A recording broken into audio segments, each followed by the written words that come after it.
Que le Seigneur Dieu vous bénisse. Est-ce qu'on peut acclamer pour le Seigneur des Seigneurs?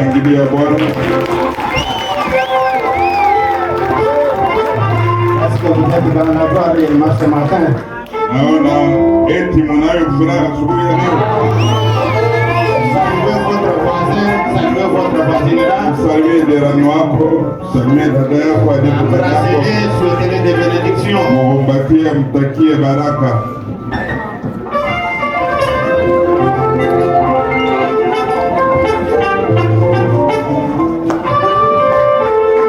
Alors je vois que tout va bien marcher aujourd'hui. Hapo sasa naona mambo yanaenda vizuri.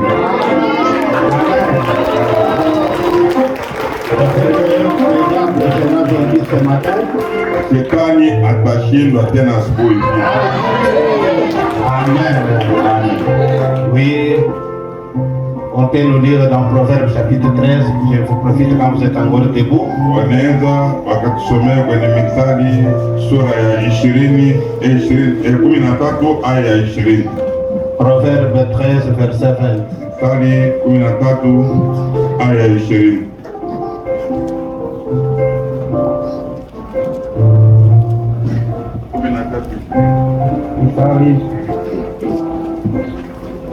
Mithali sura 13 aya 20. Celui qui fréquente les sages devient sage, mais celui qui se plaît avec les insensés s'en trouve mal.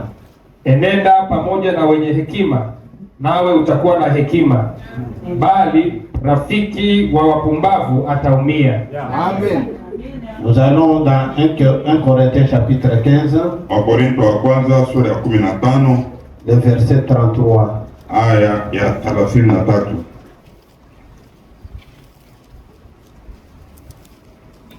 1 Corinthiens 15, 33, 34. Wakorintho wa kwanza sura ya 15 aya ya 33 hadi 35.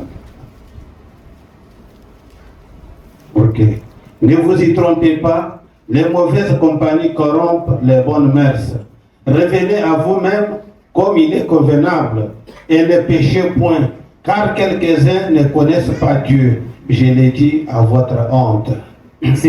Msidanganyike, mazungumzo mabaya huharibu tabia njema.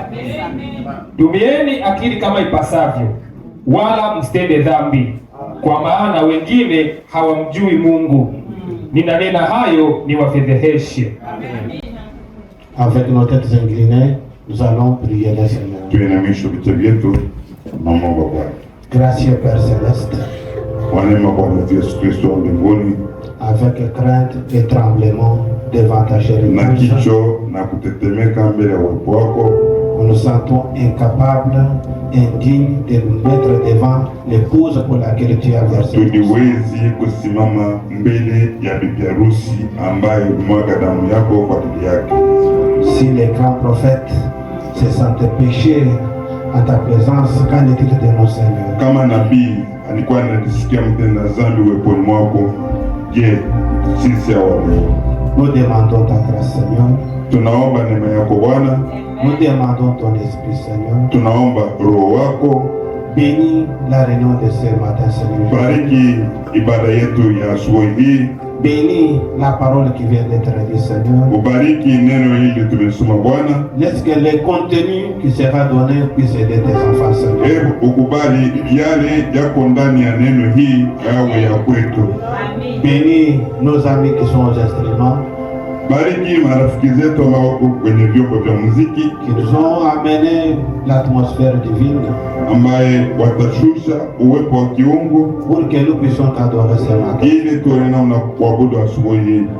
Bénis notre pasteur, Bariki mchungaji wetu, donne-lui encore la force. mupe tena nguvu, Nous avons encore besoin de lui, Seigneur, bado tunamhitaji pour paître encore ce peuple, Seigneur. ili aendelee kulisha taifa hili Bwana. Alors que le corps paraît vieux, Wakati mwili unaonekana kama umezeeka, mais nous te demandons que tu lui donnes assez d'années, Seigneur, lakini tunakuomba umuongezee miaka Bwana, pour qu'il puisse aider ton peuple, Seigneur. ili asaidie taifa lako. Parce que cette église l'église a besoin de lui, Seigneur. hata kanisa hili linamhitaji. Et toi, tu parles au travers de lui, Seigneur. Wewe ndiye unaongeaka na sisi kupitia yeye. Et même nous, ce matin, nous sommes sous son onction, Seigneur. Hata sisi asubuhi tuko chini ya upako wake. Nous te demandons de les protéger, Seigneur. Tunakuomba umulinde Bwana, Guéris-les, ô Dieu Tout-Puissant. umutunze Bwana, Donne-lui la bonne santé, Seigneur. umupe afya njema Et donne-lui de l'inspiration, na Père. umupe pumzi Bwana.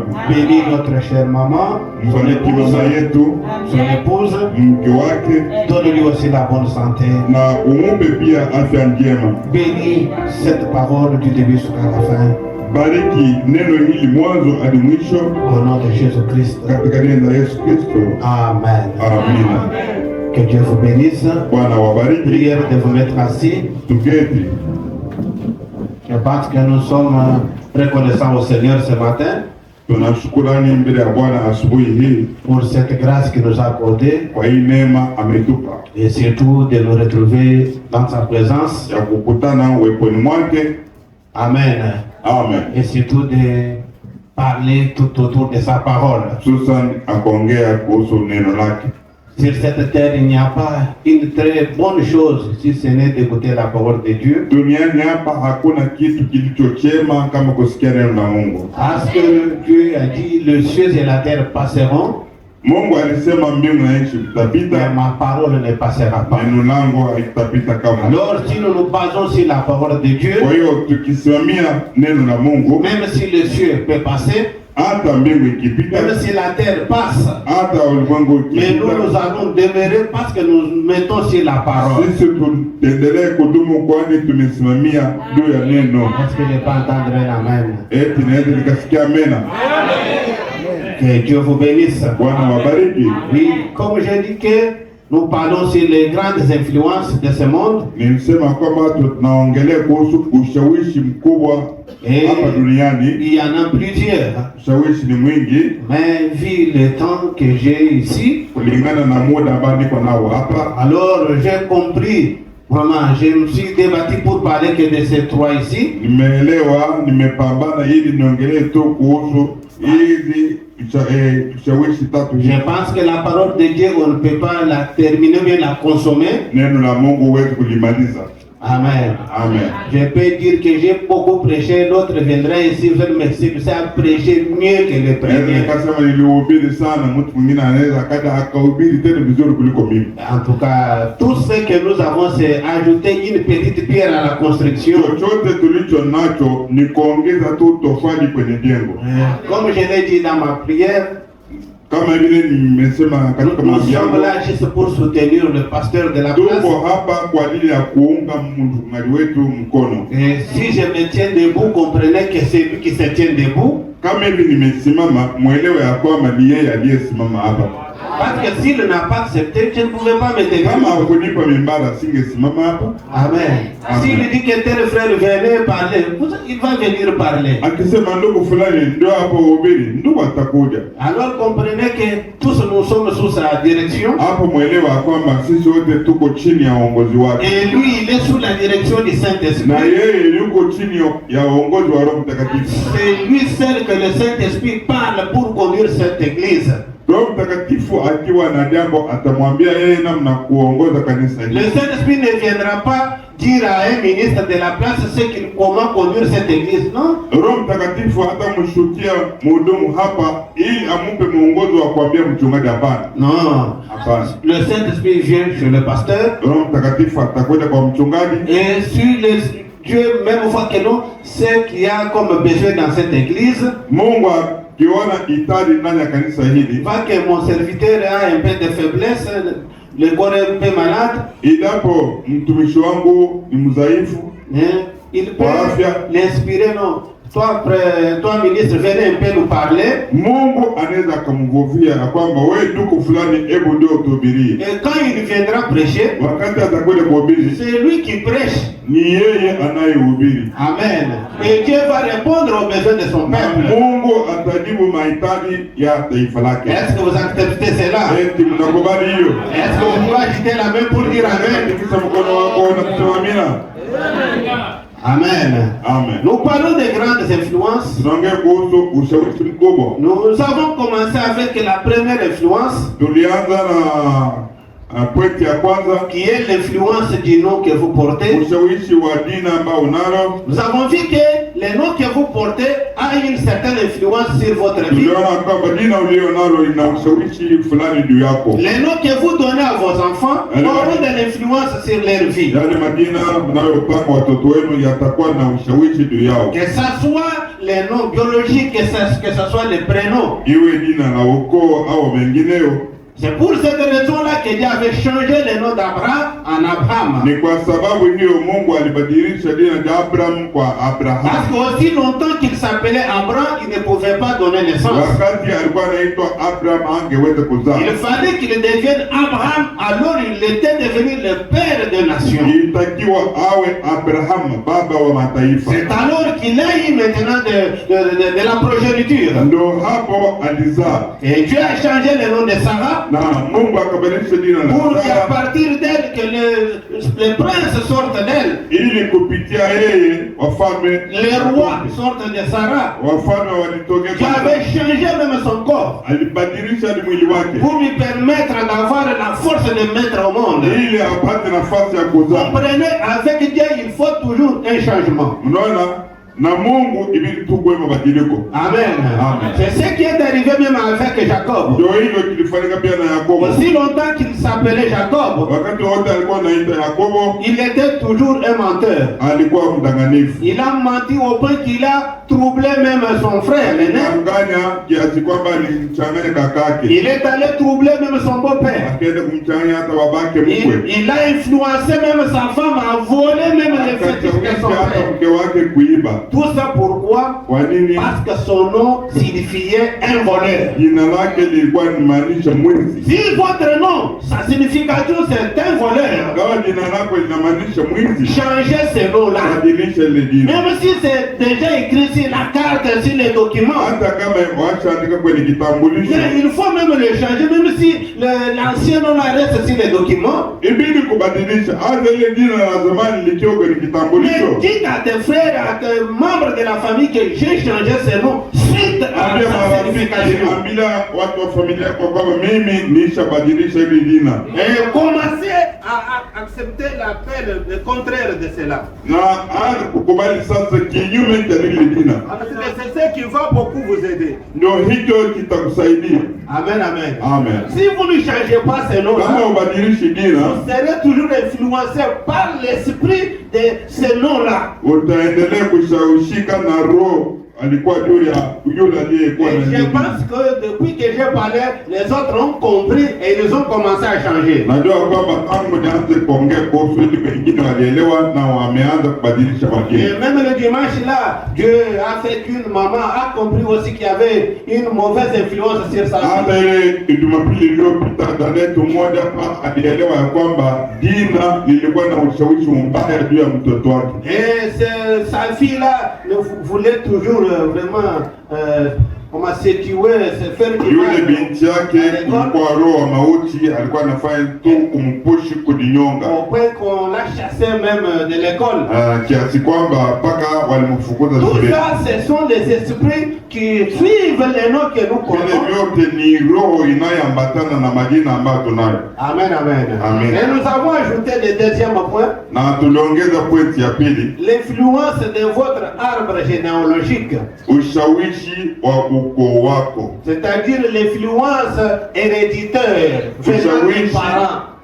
Ushawishi wa mama ambao tulirithi toka kwa wazazi wetu. C'est-à-dire que chaque famille a une influence sur les enfants qui naissent dans cette famille. Kila familia ina ushawishi fulani juu ya watoto. Chaque tribu a une influence sur les gens de cette tribu-là. Kila kabila lina ushawishi juu ya watu wa ile kabila. Chaque pays a une influence sur les gens de Kila cette tribu-là. nchi ina ushawishi Comme fulani. je peux aller plus loin pour vous dire, Naweza nikaenda mbali même kiasi kusema chaque hivi. quartier a une influence. Hata kila mtaa una ushawishi fulani. Amen. Amen. Nous avons parlé de cela. Tuliongea kuhusu Nous hilo. avons vu qu'une certaine fille avait adopté l'entêtement qui venait de ses parents. Tuliona binti mmoja alirithi kichwa kigumu kutoka kwa wazazi wake. Et malgré qu'elle s'était fait baptiser, Pamoja na kwamba alibatizwa, elle venait à l'église comme nous venons. alikuwa anakuja kanisani kama hivi Mais lorsqu'on pouvait lui parler de quelque chose, wakati wangeweza kumwambia jambo fulani, elle était toujours têtue. yeye alikuwa Elle hasikii. n'acceptait pas les directives qu'on pouvait lui donner. Alikuwa anakataa mwongozo au maelekezo Quand vous alikuwa voyez anampa. quelqu'un, lorsqu'on donne une directive à suivre, Ukiona mtu wanamwelekeza kufanya kitu fulani, lui il refuse, il fait le yeye contraire. anakataa, anafanya Et kinyume, il dit qu'il a raison. na anasema kwamba nina haki, Et que tout le monde lui dit que tu n'as na pas watu raison. wote wanamwambia kwamba hapana, hiyo sio haki. Comprenez désormais que cet homme-là est possédé de l'esprit de ses parents. Hapo elewa kwamba yule mtu ana roho fulani inayotokana na familia yake. Amen. Amen. Peut-être ça ne vient pas de ses parents directs. Saa zingine ile roho haitokani na wazazi wake, Des fois, ça vient de ses grands-parents. saa zingine inatoka kwa babu yake au kwa bibi Ou yake les arrière-grands-parents. au babu wa babu. Ces esprits-là, vraiment chevauchent dans chaque famille. Ile roho iko katika kila familia. C'est ce qui fait que beaucoup de femmes sont têtues à la maison. Ndio hiyo inafanya wanawake wengine wana vichwa Mais vigumu quand elle nyumbani. est à l'église, elle est douce comme Wakati alipo hapa kanisani utamwona mpole kama mais à la kondoo, maison, elle est toujours en colère comme son lakini mari. nyumbani ana hasira sana. Tout ça, c'est quoi? Il y a un esprit de la famille qui Ile régit. yote ni roho wa familia ambaye anamshawishi. Frère Branham a découvert cela au moyen du discernement. Nabii alitambua hilo kupitia upambanuzi, Et nous avons vu que chaque fille va emboîter les pas de sa mère. na tuliona kwamba kila binti atatenda kama mama yake. Si sa mère est une danseuse, sa fille deviendra une danseuse. Kama mama yake alikuwa mcheza ngoma, binti yake pia atakuwa mcheza ngoma. Même si elle ne trouve pas parmi ses filles celle qui va danser comme elle, Hata katika binti zake hatapata yule ambaye anaweza kacheza vile alikuwa anacheza. mais parmi ses petites filles, il y aura quelqu'un qui sera danseuse comme elle. Hata kwa wajukuu wake kutatokea mmoja tu atacheza ngoma. C'est pourquoi vous pouvez vérifier dans une famille. Ndio maana unaweza ukachunguza hata kwenye On ne familia voit moja. pas quelqu'un qui a ce genre d'esprit. Hatuoni mtu ambaye ana roho kama Mais huyu. réguler dans sa Hapana, famille, là, chunguza katika hiyo vous allez familia, trouver quelqu'un qui agissait comme lui. utakuta mtu ambaye alikuwa anatenda kama yule Ça mtoto. ne va plus loin pour dire. Nabii anasema tena hivi, Vous pouvez vous marier vraiment normalement. mnaweza mkaoana tu vizuri, Il n'y a aucune maladie dans vos hapa corps. hakuna ugonjwa wowote ndani ya mili yenu. Mais à un moment donné, Kwa muda fulani vous êtes vraiment, vous n'avez rien fait. hutatenda chochote Mais vous kibaya, voyez un enfant qui naît de vous, lakini unaona unazaa mtoto, des fois qui a une autre couleur. yaani mtoto akiwa na rangi Ou bien nyingine, un enfant qui devient comme un Chinois. au unazaa mtoto anaonekana kama Mchina. On va dire, mais cette femme s'est prostituée. Sasa wao mwanamke alitembea nje ya Frère, ndoa. fais sur ta femme ici. Hebu mduko, hebu La femme était fidèle. mwanamke alikuwa mwaminifu. Vraiment dit, si vous reculez dans sa famille, Na nabii anasema ukirudi ndani ya ukoo wake hapa vous duniani trouvez un homme là qui avait la couleur de Chinois. utakuta mtu ambaye alikuwa na rangi kama ya Mchina. Ces jeunes-là se transmettent d'une personne à l'autre. Zile chembe zinazoambukia mtu mwingine. Est-ce que nous sommes ensemble? Tuko pamoja. Alors il y a de ces histoires que nous avons héritées de nos parents, Kuna vitu ambavyo tulirithi kutoka kwa wazazi wetu pour lesquels nous devons combattre. ambavyo itatubidi Amen, kupigana. amen. Amen. Et le vendredi, nous avons vu aussi de certains éléments. Ijumaa tuliona baadhi ya vitu Nous fulani. avons vu aussi qu'il y a certaines familles. Tukaona kuna familia zingine Dans leur famille, ils n'ont pas le sens de pardonner. katika ile familia kusamehe ni shida. Même si il a fait un tort. Hata kama alikosea, Même si vous lui avez commis des torts. hata kama ni wewe uliyemkosea Et vous venez lui demander pardon. na ukaja kumwomba msamaha, Lui ne pardonne pas. hawezi kukusamehe. C'est naturellement comme ça. Ni ndo asili yake. Vous allez dire, mais Parce que je lui ai demandé pardon, il a refusé. Mchungaji, C'est l'esprit de sa famille. amekataa. Hapana, ni roho yule ambaye yuko kwenye familia yake. Dans sa famille, on ne pardonne pas. Et lui ne pardonnera jamais. Familia yake kusamehe watu ni shida. Ndio hivyo na yeye alivyo. Il y a d'autres familles où les gens ne se disent même pas bonjour. Kuna familia hawasalimiani. Ça existe. Ipo. Nous avons lu ça les vendredis. Tulisoma Ijumaa. Parce que je n'ai pas le temps de retourner sur tous ces points-là. Sina na muda wa kurudia kusoma vile vyote vile. Votre famille, vous trouvez un frère. Familia nyingine utakuta ndugu. Si vous lui dites bonjour. Ukimwambia Moi, j'ai même un beau frère comme ça. mimi kwa kwanza nina shemeji yangu. Si vous arrivez chez lui, Ukifika kwake nyumbani, il te regarde, anakuangalia, il commence seulement à sourire. anaanza tu kutabasamu. Seulement sourire. Anaanza tu Mais il kutabasamu. ne peut pas te dire bonjour. Lakini hawezi kukusalimia. Anatabasamu tu. C'est comme ça avec lui. Basi ndio hivyo alivyo. Même ses grands frères, même ses parents. Hata kaka zake, hata wazazi wake Même si wakija, vous venez de l'étranger, hata ukitoka nje ya nchi, vous venez chez lui, unafika kwake nyumbani, comment seulement à sourire. Ah, mtumishi, vous êtes là. atacheka, mtumishi wa Mungu huko. C'est fini. Basi Il n'a pas le sens de t'embrasser, de te saluer. yeye hana hata nahisia kwamba huyu mtu naweza nikabomu. Vous allez dire, oh, il m'a humilié. Mais lui, voit que c'est normal. Unaweza ukasema kama amenikosea heshima. Kwake yeye anaona tu ni C'est un kawaida. mot pour lequel on doit se battre. Ndio hiyo inafanya wewe ukapambane. Imaginez-vous, je vais chez vous. Hebu fikiria, nakuja kwako nyumbani, Vous ne me saluez pas. unisalimii, Vous êtes calme comme de l'eau. uko hapo umetulia tu kama maji. Et après quoi, vous m'apprêtez un bon dîner là-bas. Baada ya hapo unaniandalia chakula, Est-ce que je vais manger ça? eti takula na furaha. Je dis non, non. Ah, bah. Peut-être il a mis quelque chose dans Saa sa zingine vie. huyu anaweza kawa ameweka sumu, Il ne m'a pas salué. hakunipokea Il vizuri. n'était pas content. Ni kama hakuwa na furaha, ule wao kumfurahisha. Il vient seulement me présenter la Sasa nourriture. anakuwa kunipa tu chakula, Vous n'allez pas manger. Je pense que c'est normal. utakula. Nadhani ndio hivyo ilivyo. Même si vous mangez, vous allez manger avec des saucisses. Hata ukija ndani yako humu Il y a des unatumia. gens comme cela ici à Kuna Kassala. watu kama hivyo hapa Tanzania. Même des ministres ici. Hata kuna wahudumu hapa. C'est un esprit qu'on doit combattre. Ni roho ambayo itakiwa Cet kumpinga. esprit-là se transmet des pères aux enfants. Hiyo roho inatoka kwa wazazi kwenda kwa watoto. C'est une influence héréditaire. Ni ushawishi wa ukoo, Une influence négative ni ushawishi usiofaa pour laquelle nous devons combattre. ambaye ibidi tuupinge. Amen. Amen. Nous avons ajouté aussi quelque chose. Tuliongeza kitu fulani tena, Il y a aussi l'esprit de la colère. kuna pepo wa hasira, Une famille renommée dans la colère. famii maarufu kwa hasira. Ils ont un tempérament colérique dans la Wao famille. wana hasira ambaye inashangaza. Nous avons parlé cela soutenu par les citations de Frère Branham. Tulisoma maandiko kusapoti. Branham lui-même a dit, Nabii mwenyewe alisema kwamba ici dans cette église, il n'y a personne qui était colérique comme moi. hakuna mtu hapa kanisani ambao alikuwa na hasira kama mimi. Pourquoi ça? Kwa nini? Parce que je suis né d'un père irlandais et Kwa d'une mère kuwa indienne. mmoja wa wazazi wangu alikuwa Muhindi, mwingine ni wa kule Ireland.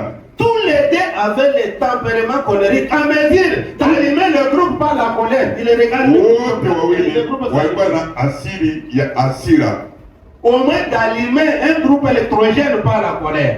yaani anaweza akawasha generator kwa hasira. Il te regarde seulement comme ça. Le moteur Anakuangalia tu hivi, generator linawaka lenyewe. Comprenez que quand Frère Branham parle comme ça, Sikia kwamba wakati nabii anaongea il hivi, a dit que lorsque j'ai compris que j'étais délivré, ni kitu gani kilimsaidia ya kwamba mimi nimeokoka? c'est lorsque cet esprit-là l'a quitté par Ni wakati aliondokana na yule pepo wa hasira. Il n'y a que le Saint-Esprit qui enlève cela. Ni Roho Mtakatifu tu ndo anaweza kutoa Parce yule que pepo. c'est quelque chose d'héréditaire. Ni kitu ambacho hauko. Et il ajoute, il dit, Aliongeza si akasema, dans la famille, il y a un enfant qui s'énerve beaucoup, kama katika familia kuna mtoto kila sasa yeye ana hasira, qui reste longtemps avec la colère. ambaye anabaki na hasira mpaka Vous verrez son kile. frère entrer dans le même esprit. Utaona kaka yake mmoja anaingia na yeye kwenye Sa roho. sœur entrer dans la même colère. Comprenez que c'est déjà une contamination. Hapo elewa kwamba kuna kitu kibaya hapa. Il faut combattre contre cette Ibidi kwani kupinga yule roho. La colère est héréditaire. Hasira inatokana na Et il ukoo. n'y a que le Saint-Esprit qui enlève Ni cela. Roho Mtakatifu pekee anaweza kakiondoa. Est-ce que je peux entendre un grand amen? Naweza nikasikia amina kubwa. J'ai dit que je ne suis pas venu prêcher.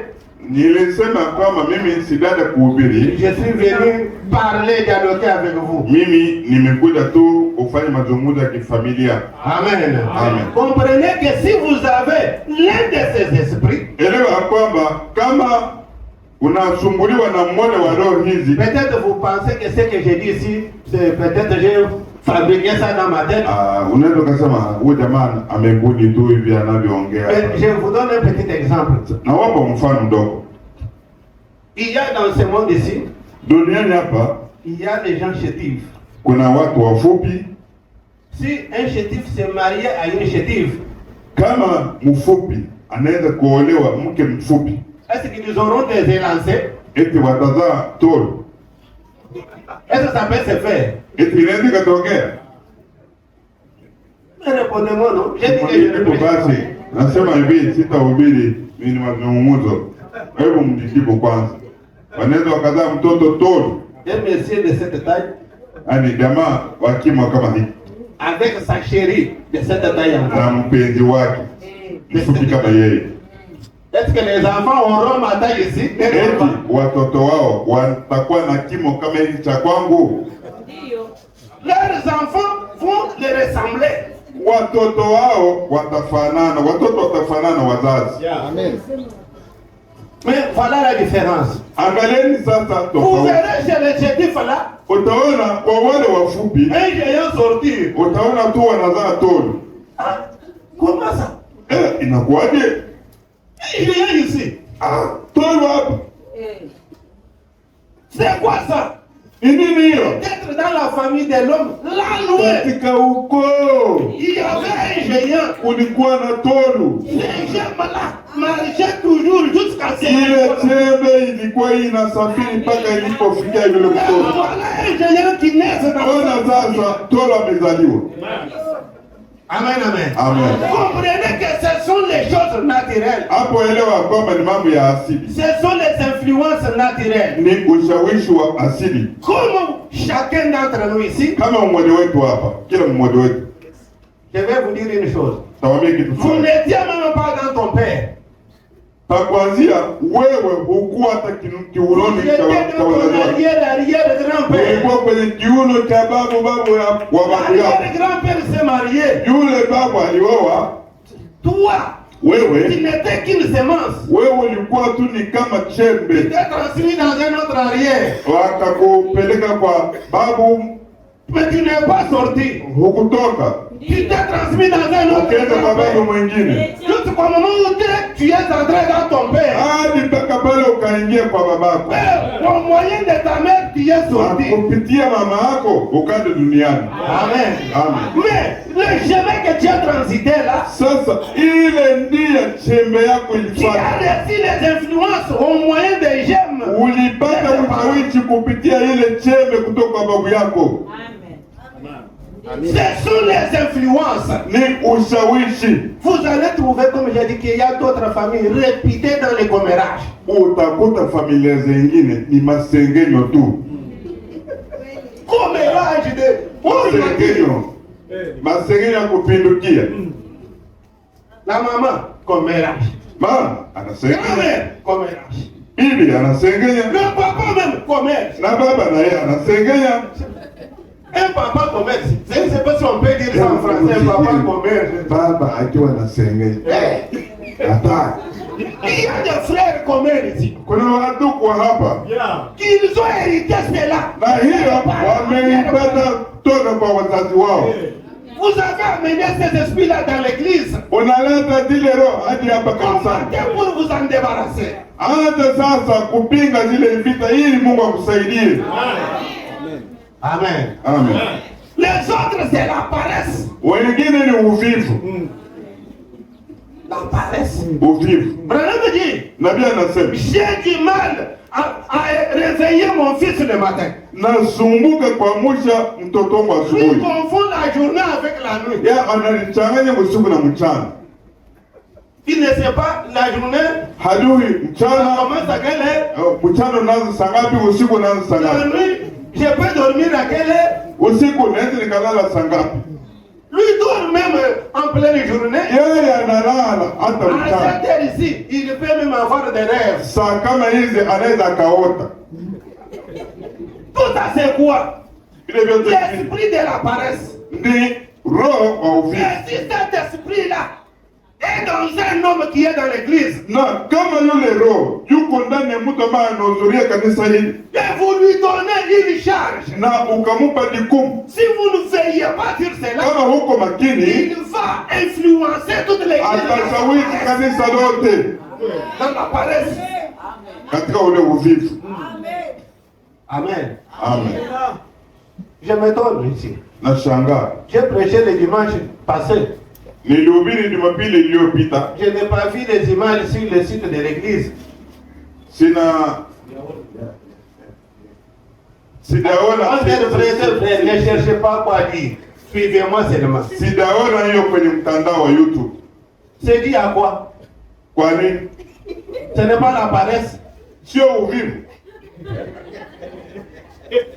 La prédication du vendredi, est-ce que vous avez projeté? Mahubiri ya Ijumaa eti mliyaweka kwenye mtandao?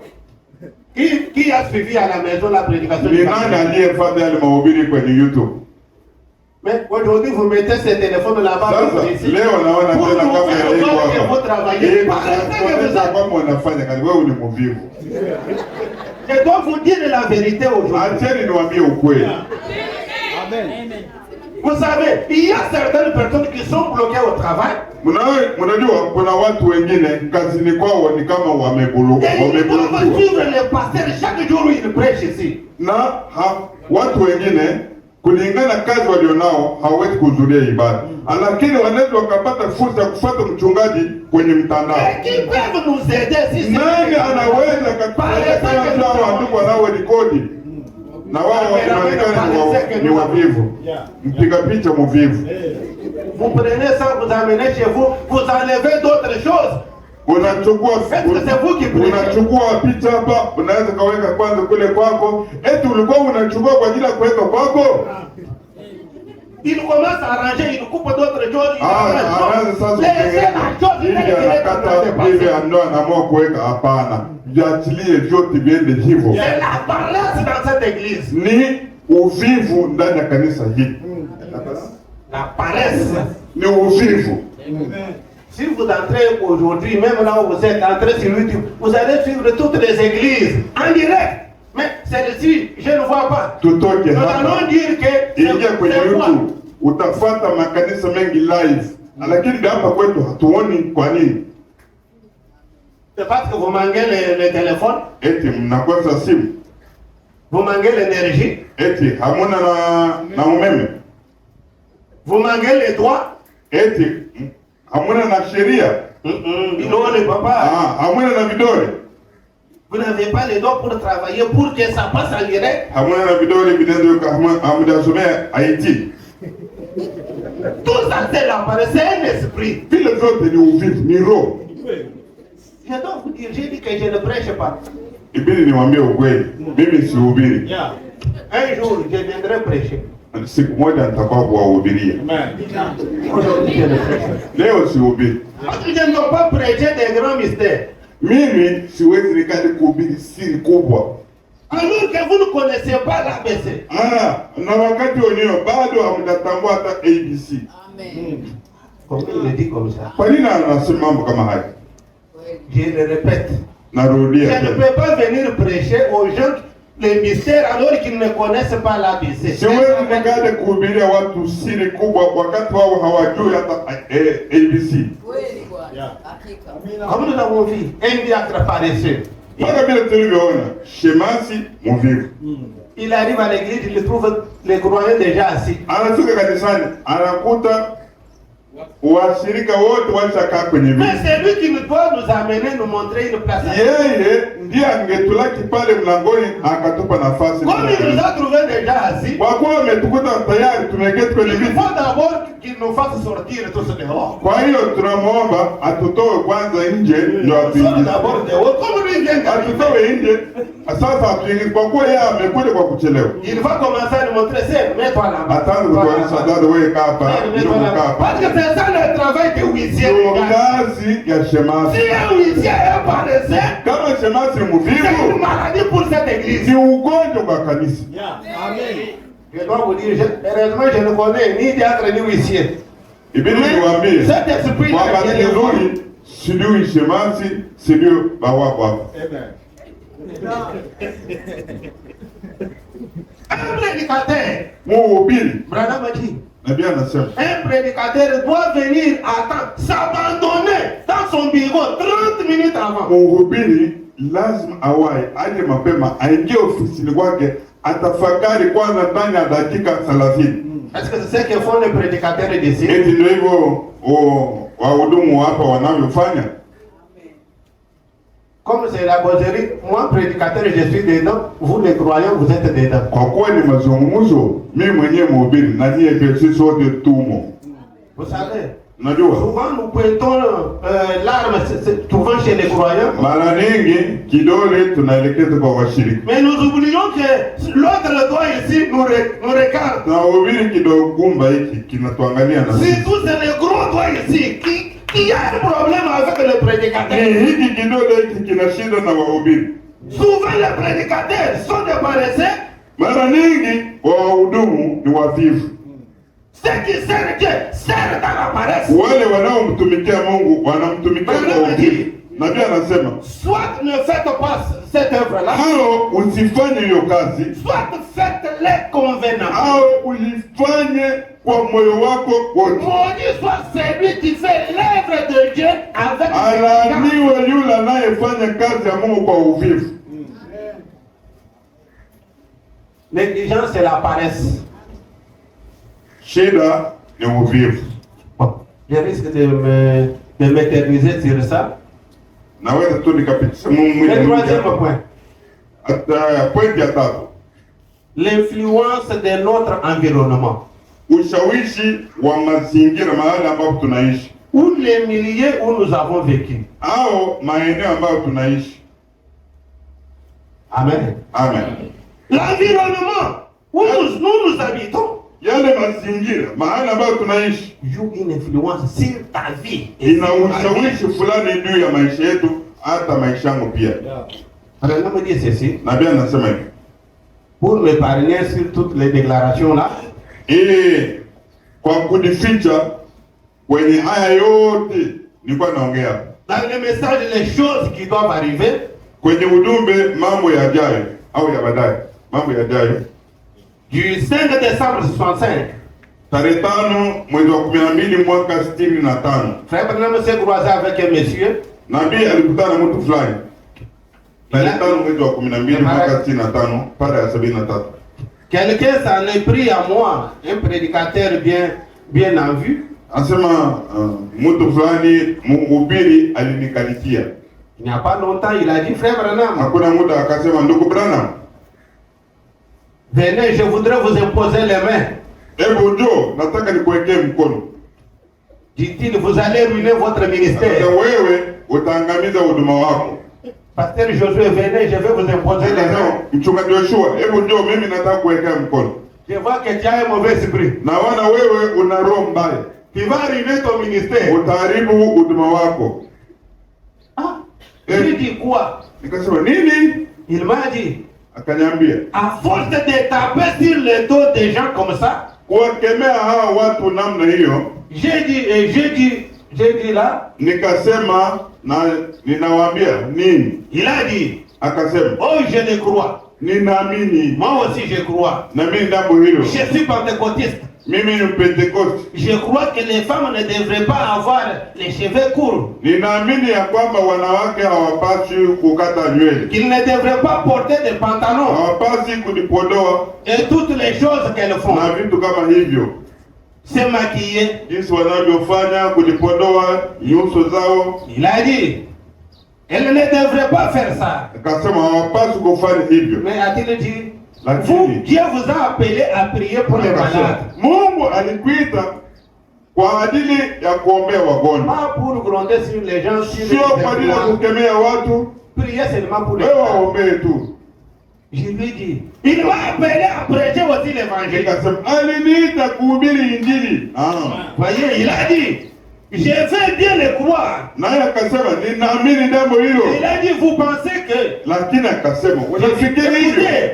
Nikasema Regardez un peu ce que vous avez. angalia mlio nayo. Tous ces grands programmes, Mipango yote hii mikubwa. les émissions télévisées, Television et tout le reste. na chochote kile. Moi, je n'ai des comptes à rendre qu'à Dieu. Mimi sina na kitu ila Mungu nitakaye wajibika. C'est ça, j'ai dit. Je n'ai donc à rendre qu'à Dieu.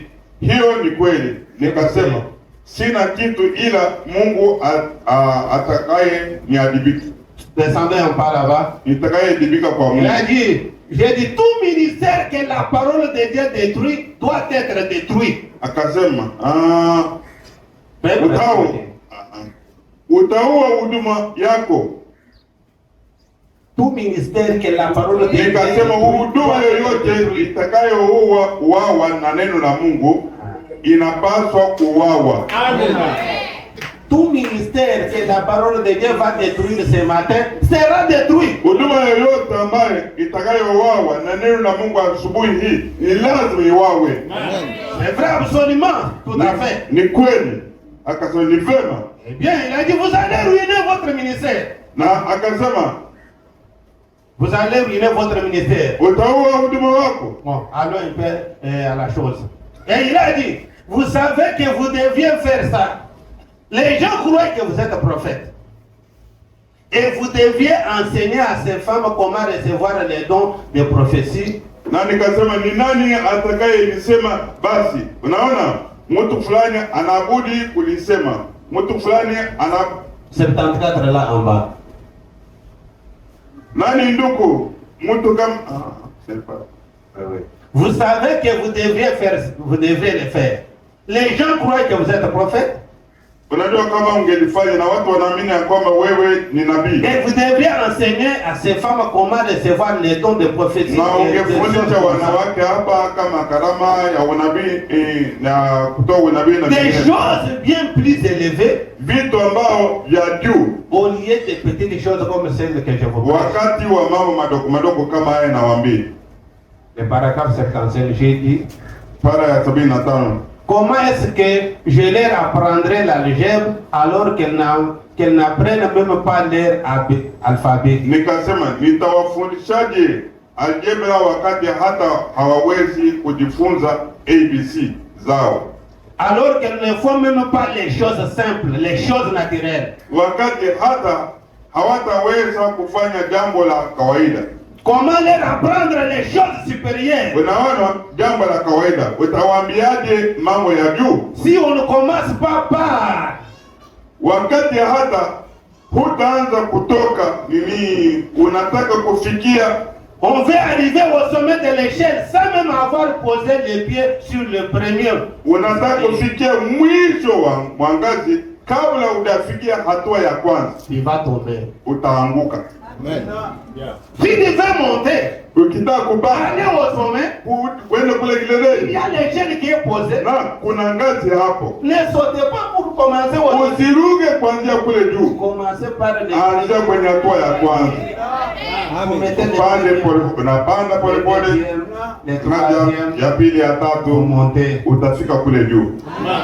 Et je ne peux pas vous enseigner les choses de la hauteur. Siwezi kuanza kwa kufuta vitu vya kule juu Alors que le premier pas, vous les avez oubliés. wakati mnasahau hatua ya kwanza. C'est ça la cause de mon intervention de ce matin. Ndio sababu ya mahubiri yangu asubuhi hii. Amen. Amen. Est-ce que nous marchons ensemble? Tuko pamoja? L'influence d'un autre. Ushawishi wa mwingine. Du 13 octobre 62. Tarehe 13 mwezi wa 10 mwaka 62. Le paragraphe 37 et 38. Para ya 37 na 38. Nous parlons de l'influence de l'environnement. Tunaongelea kuhusu ushawishi wa mazingira. Commencez par votre famille. Wewe kuanzia familia yako. Savez-vous à quoi je pense? Unajua kile nafikiria? Chacun a sa propre opinion. Kila mmoja ana maoni yake. Mais à mon avis, lakini kwa maoni yangu mimi, l'un des plus grands, voire le plus grand président que nous ayons jamais eu dans ce pays, mmoja wa marais wakuu ambao tulishawahi kupata katika nchi hii, fut Abraham Lincoln. alikuwa ni Abraham Lincoln. Eh bien, non pas parce qu'il était républicain, Sio kwa kwamba yeye alikuwa mrepublikani, mais parce qu'il était ce qu'il était. Hakuwa wa chama cha Republican, bali kwa sababu alikuwa kile alichokuwa. Un homme pieux. Mtu mcha Mungu. Il fut élevé aliinuliwa pour servir Dieu. Na yeye alimtumikia Mungu. S'il y a quelque chose que je peux lui dire, na aliyesema kama kuna kitu ninachotaka kuchukuru pour avoir influencé ma vie, disait Abraham Lincoln, kwa ajili yake akasema kilicho c'était shawishi maisha yangu. Ok, c'était bien une mère pieuse qui m'enseigna à prier et à connaître Jésus comme mon sauveur. Ni mama mcha Mungu aliyenifundisha kuomba na kumjua Yesu kama mwokozi wangu. Amen. Ndio vile. C'est comme ça. Ndio hivyo. Amen. S'il y a quelque chose que je peux louer dans ma vie, kama kitu ambacho kuna kitu naweza nikashukuru katika maisha yangu, qui a fait de moi un président honorable, kilichofanya niwe rais wa kuheshimiwa, ce n'est pas l'enseignant de l'école, sio mwalimu wa kule shuleni, ce n'est même pas d'abord le pasteur, sio hata mchungaji, mais c'est ma mère, lakini ni mama yangu qui m'a appris ambaye alinifundisha craindre et servir le Seigneur Jésus-Christ. Kumcha Mungu na kumtumikia. Amen. C'est que vous enseignez ton enfant. Dada yako eti unamfundisha mtoto wako kuomba. Est-ce que vous apprenez vos petits enfants à s'agenouiller et à prier le Seigneur? Eti unamfundisha mtoto wako kupiga magoti na kumwomba Mungu. Et leur parler du Seigneur Jésus-Christ comme votre Dieu de la famille. Na kuhadithia kuambia kwamba Bwana Yesu Kristo ndiye Mungu wa familia yetu. Si vous ne le faites pas, kama ufanyi hivyo, votre enfant sera dans la rue un jour. Mtoto wako siku moja atakuwa mtoto wa mitaani. Vous êtes ce qu'est votre famille. Wewe uko kile kilicho familia yako. Chacun de nous ici représente sa famille. Kila mmoja wetu anawakilisha familia yake.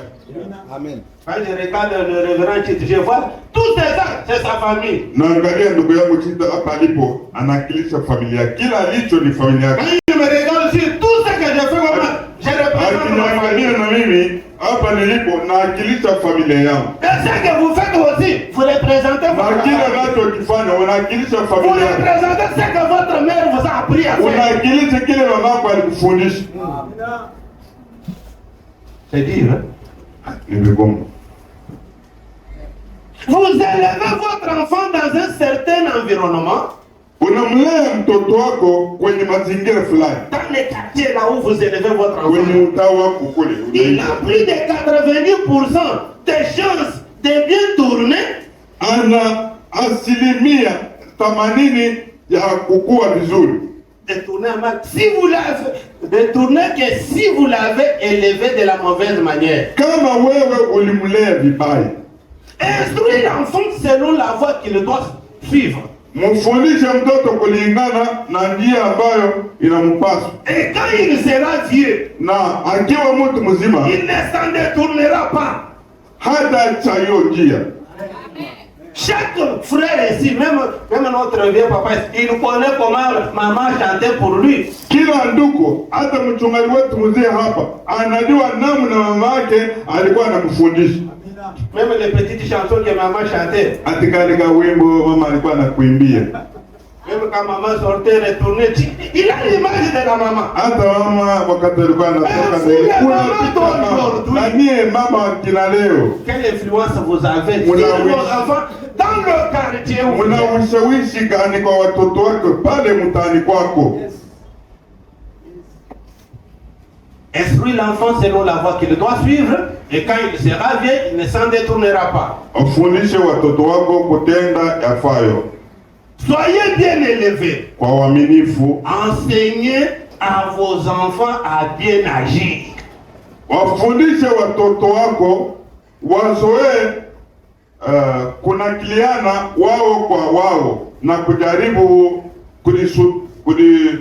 kujisukumiza shuleni. À être honnête, à être franc et loyaux même quand ils sont à l'école. Kuwa waaminifu hata wakiwa shuleni. Instruisez vos enfants que même si vous allez à l'école, n'oubliez pas que tu es chrétien. Fundisheni watoto wenu hata wakiwe shule watambue ya kwamba wao ni Wakristo. Les enfants de féticheurs dépassent nos enfants. Watoto wa waganga wa kienyeji wanazidi watoto wetu. Un féticheur enseigne à son enfant, si tu vois quelqu'un te faire du mal, ramassez la poussière de ses pieds là. Muganga, venez, nous allons le trouver. Anafundisha mtoto, ukiona mtu anataka kukuchezea, wewe nenda tu chukua udongo wa chini, eneo zake uniletee. Il verra comment on va les chauffer. Ataona kile tutamtendea. L'enfant va comme ça.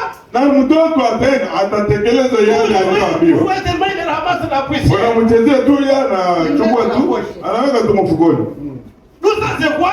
C'est comme ça que ses parents lui ont dit. Ndio hivyo alivyofundisha watoto. Mais c'est là ses parents, ils vont jeter les mauvais sorts. Na wakati anapeleka hiyo kwa babake, yani watatupa laana au mabondo kwa mtoto wako. Mais les chrétiens ne sont pas en mesure d'envoyer les Saint-Esprit sur les autres. Na Wakristo wanashindwa kutuma watoto wao wakiwa wanasindikizwa na Roho Mtakatifu. Les chrétiens d'aujourd'hui ne sont pas en mesure de transmettre la puissance du Saint-Esprit chez nous. Wakristo wa leo wanashindwa kuambukiza nguvu ya Roho Mtakatifu kwa watoto wao. Amen. Nous sommes coupables. Tuna hatia. Tout ce qui nous environne, vyote vinavyotuzunguka, ça ce n'est pas la dans la brochure. Hivi haviko kwenye la contrée où ça flore, c'est-à-dire l'endroit où nous habitons. Yaani mahali ambapo tunaishi pale mtaani kwetu. Le pays a son esprit. Taifa ina roho. Même la ville de Dar es Salaam ici a son esprit. Hata mji huu wa Dar es Salaam kuna roho fulani. Amen. Chaque famille a son atmosphère. Kila familia ina hali fulani. Comme chaque école a son éducation. Ndio hivyo kila shule ina namna yake ya kufundisha. Alors notre environnement, hapo sasa mazingira yetu exerce une certaine influence. Ina ushawishi fulani juu yetu. Négative ou positive. Mbaya au nzuri. Sur notre personne intérieure. Kwa mtu wetu wa ndani. Amen. Là où vous vivez là, mahali ambapo wewe unaishi, ce que vous voyez dans le quartier là, kile unaona kwenye mtaa wako, ce que vous voyez chez les voisins là, kile unachoona kwa majirani, influence votre personne intérieure. Inashawishi mtu wako wa ndani. Amen. Si vous ne le gérez pas avec la parole, cet homme intérieur va être influencé par ce que vous voyez. Kama huko makini na neno, kila unachokiona kitashawishi mtu wa ndani. Dans l'environnement, qu'est-ce que vous voyez? Kwenye mazingira yako unaona nini? Là où vous restez. Mahali ambapo unaishi. À part le mauvais nom que vous portez là, nje ya lile jina mbaya unalo, vous verrez un frère utaona ndugu qui va louer une maison là où il y a une boîte de nuit. Utaona ndugu anaweza kupanga nyumba pembeni ya bar. Là où il y a un bar, boîte de nuit. Msaidie. Hiyo bar sunoni ni hukumi ndani Là où il y a des prostituées. Kuna taa hiyo taa ni kama ya blue nyekundu, ndani kuna wadada poa, na wewe unaenda kupanga pembeni ya hiyo nyumba. Toi, le meilleur endroit où tu as vu que tu peux rester avec tes enfants, c'est juste à côté de prostituées, là où il y a la boisson. Wewe ni pazuri kwenda kuishi na familia na watoto wako ni pembeni ya hiyo bar, ya hiyo disco. Et quand vous allez sortir, aller au travail, na wakati wewe utaenda kazini, les petites qui viennent là-bas, tes filles voient comment elles s'habillent. Wale kahaba wakati wanapitia pale kwako, binti zako si wanaona namna walivyovaa. L'autre on est en train de le baiser, ta fille est en train de voir. Wakati wanabusiana, mti yako anaona, watoto wako wanaona. Après quoi, on lui donne de l'argent. Na vile watampa hela, wanamuhonga. Alors que ta fille est assoiffée de l'argent. Na wakati huo binti yako na yeye anatamani kupata pesa. Elle ne va pas se comporter comme une pute qu'elle voit dans l'environnement. Hata litwala kama yule kahaba naye muona. Vous habitez où? Unaishi wapi? Votre adresse, frère. Anwani yako ndugu. L'environnement dans lequel vous vivez. Mazingira ambayo unaishi. Il y a un esprit dans cet environnement. Kuna roho fulani maeneo yako. Un chrétien n'habite pas n'importe où. Mkristo haishi mahali popote. Même si vous n'avez pas les moyens, cherchez un endroit où tu dois élever toi-même tes enfants. Hata kuma na uwezo, kama huna na uwezo, tafuta mahali fulani ambao unaweza ukaishi vizuri na watoto wako. Où tu vas influencer toi-même tes enfants. Mahali ambapo wewe mwenyewe maisha yako yatashawishi watoto wako. Amen.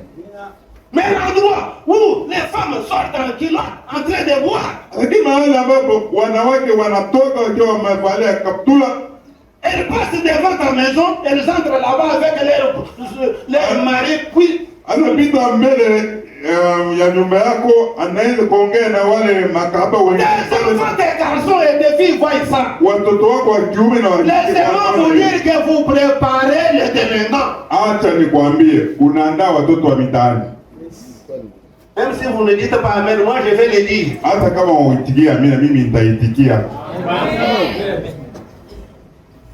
Ce que vous voyez là, Kile unachokiona, ce que ton enfant est en train de voir chaque jour, kile mtoto wako anaona kila siku, c'est ce qui influence sa vie. ndio hivyo kinashawishi Mais vous maisha. pouvez dire, mais cet enfant se ressemble à cette petite qui vient souvent ici. Huyu mtoto anaanza kutenda kama yule kahaba anakudaka hapa. Mais c'est ce que je vois chaque jour. Ndio hivyo anaona kila siku. Et vous, vous dites que vous êtes chrétien. Na wewe unasema mimi ni Mkristo. Tes amis à toi, ce sont seulement des soulards. Marafiki zako ni wale wanaolewa pombe kila saa. Montre-moi qui tu fréquentes et je te dirai qui tu es. Niangalie yule ambao unatembea naye na atakwambia wewe ni nani.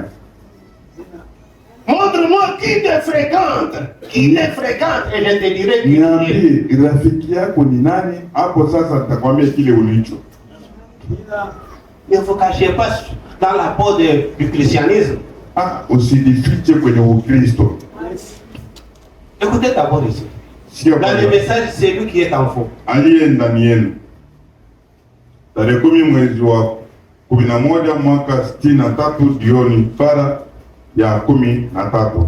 Eh bien, Ndiyo, ce précieux frère, hawa ndugu wazuri, sa femme et lui sont mes amis intimes. huyu ndugu wa thamani, mke wake na mke wangu ni marafiki. Beaucoup ont vu le magazine, les infos. Wengi waliona gazeti Comment ce précieux frère, un homme envoyé de Dieu, namna huyu ndugu aliyetumwa na Bwana na Mungu, a pu laisser sa femme. namna alivyotelekeza mke wake. Quelqu'un a dit à sa femme Mtu fulani akamwambia mke wake qu'elle ressemblait à Jacqueline Kennedy. na alikuwa anafanana na mke wa Rais Kennedy. Et elle avait gonflé la tête comme Jacqueline Kennedy. Na kichwa chake alitengeneza nywele kama Jacqueline wa Kennedy. L'une de ses coupes de cheveux très remarquable là. Yaani ilikuwa ni namna yake ya kutengeneza nywele ambayo ilikuwa ya kipekee na ilikuwa inavutia. Qu'était-ce? Nani huyo? Elle s'associe tout le temps avec des gens avec ce genre de personnes. Anashirikiana na watu wa namna hiyo. Et finalement, il est comme ce genre de gens. Na mwisho na yeye akaanza kutenda kama wale watu. Si un homme bien prend une mauvaise femme, kama mwanamume mwema akioa mwanamke kama huyu, soit qu'elle deviendra une bonne femme, aidha atakuwa mke mwema, soit, je veux dire que si un homme bien prend une mauvaise femme, nasema hivi, kama mwanamume mwema akioa mwanamke mbaya, soit qu'elle deviendra une bonne femme, aidha atakuwa mke mwema, soit que lui deviendra un mauvais homme, au yeye atakuwa mwanamume mbaya. Dis-moi qui te hante et je te dirai qui tu es. Niambie yule anayekutembelea sasa atakwambia wewe ni nani. Voyez, unaona qui se ressemble s'assemble. Vinavyofanana vinaenda pamoja. Tenez-vous-en loin de ces histoires qui brillent. Kaa mbali na hivi vitu vinavyong'aa. Ceux qui se ressemblent s'assemblent. Wanaofanana wanatembea pamoja. Ah, cette femme ressemble à telle qui est dans le gouvernement, à telle. Huyu niliyemwona anafanana na waziri fulani wa kike. C'est ça qu'elle voit à la télévision. C'est ça qu'elle préfère être. Anatamani kuwa kama yeye. Elle fréquente les gens de ce genre-là. Yeye anatembelea watu wa aina hiyo. Retournons encore. Tushuke tena. Les autres deux frères là. Tusome nabii. Sans argent, sans rien payer. Bila fedha, sans rien payer. Bila fedha, bila gharama ya tarehe 2 mwezi wa 8 mwaka 59 para 29. Hadi 31. Il y a tant de divertissements dans nos jours. Kuna interpréter directement et ils vont lire quand on va projeter. Wana brisana. Kuna starehe nyingi katika siku hizi tunaishi. Les divertissements, c'est qui distrait les gens. Starehe, vitu vinavyozubaisha watu. Il y a tant de choses qui séduisent les gens. Kuna vitu vingi vinavyodanganya watu. Et qu'il faut qu'ils soient portés à ce que nous appelons des plaisirs. Ambaye vile vitu tunaita kama starehe. Et cela est valable pour les gens de tous bords et de tous les âges. Vile vinaendana na watu wa aina zote, iwe watu wazima, iwe vijana au vijana. Il y a les choses qui attirent les jeunes gens. Kuna vivutio kwa vijana. Les danses modernes. Ngoma za kisasa. Les parties de rock and roll. Na sherehe za roki. La musique qu'ils suivent. Na muziki walionao. Qui est liée à cela. Unaoendana nayo. Et tout cela est une séduction comme divertissement. Na yote yanavutia kwa ajili ya burudani. Toi qui as laissé ton fils à côté d'un bar, il écoute la musique. Wewe ambaye unachilia kijana wako pembeni ya disco, kila siku anasikia muziki. Il voudra un jour être comme ces musiciens-là. Siku moja atatamani kuwa kama yule mpiga muziki, kama yule msanii. Que vous l'acceptez ou pas. Ukubali, ukubali. Quelque bon que soit le foyer où un enfant a été élevé. Sijali mtoto amelelewa katika nyumba nzuri jinsi gani. Ok. Et combien celui-ci a été enseigné à se comporter correctement. Na jinsi amefunzwa kutenda mema. Si cet enfant n'a pas accepté l'expérience de la nouvelle naissance, ikiwa mtoto huyu hajakubali ujuzi wa kuzaliwa upya, la musique du rock and roll captivera son attention aussi qu'il entendra. Muziki wa roki utavutia usikivu wake haraka mara tu anapousikia. Si l'enfant n'a pas accepté la nouvelle naissance, kama mtoto anakubali kuzaliwa la musique qui joue chaque jour chez les ule muziki unaopiga kila siku kwa derani, les images qu'elle voit à la télé chaque jour, ile picha filamu anazofuata kwenye TV, influencera cet enfant. Itashawishi yule mtoto.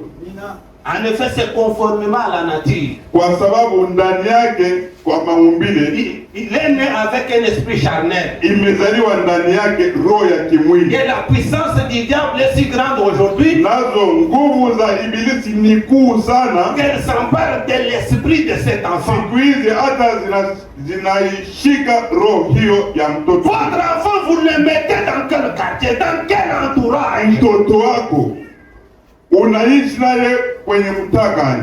Unamweka kwenye mazingira gani? Je ne peux pas prêcher le mystère, je suis dans l'ABC. Siwezi kuhubiri siri, mimi bado niko kwenye ABC. Ce que l'enfant verra va le séduire. Kila mtoto atakachokiona ndio hicho kitamshawishi. Les amis de tes enfants, c'est ceux-là qui l'ont séduit. Marafiki wa watoto wako ndio wale waliomshawishi.